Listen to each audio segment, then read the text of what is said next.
अब सभी ऋषि बैठे हुए, ऋषियों ने बताया एक तुंगभद्रा नदी के तट पर एक गांव था। उस गांव में एक ब्राह्मण रहा करते थे जिसका नाम था आत्मदेव। क्या नाम था? आत्मदेव नाम के ब्राह्मण रहा करते थे तुंगभद्रा नदी के किनारे गांव में। उनकी पत्नी का नाम धुंधली था। क्या नाम था? धुंधली। धुंधली स्वभाव से बहुत कड़वी थी।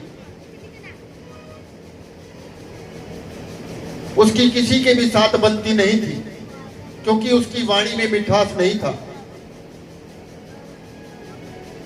मोहल्ले पड़ोस वाले उसको बोला करते थे कि भाई इससे दूर रहो, ये तो बड़ा लड़ाकू विमान है। आत्मदेव ब्राह्मण बहुत सज्जन पुरुष था, दोनों टाइम की पूजा किया करता था,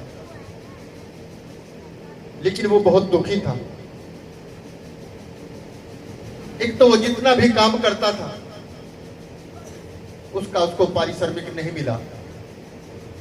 घर में पैसे की बहुत दिक्कत थी और इतने दिन बाद भी उसको कोई संतान नहीं हुई। कई बार उसने कोशिश की कि इससे अच्छा तो मैं अपनी ये जान ही दे दूं, लेकिन सफल नहीं हो पाया।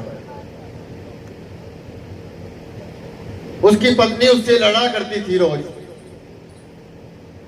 दिन निकलते ही शुरू हो जाती थी।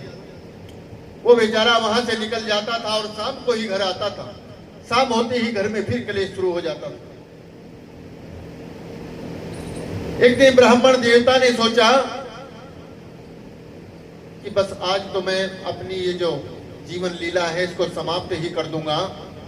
न रहेगा बांस और न बजेगी बांसुरी। बेचारा निकलकर चल दिया।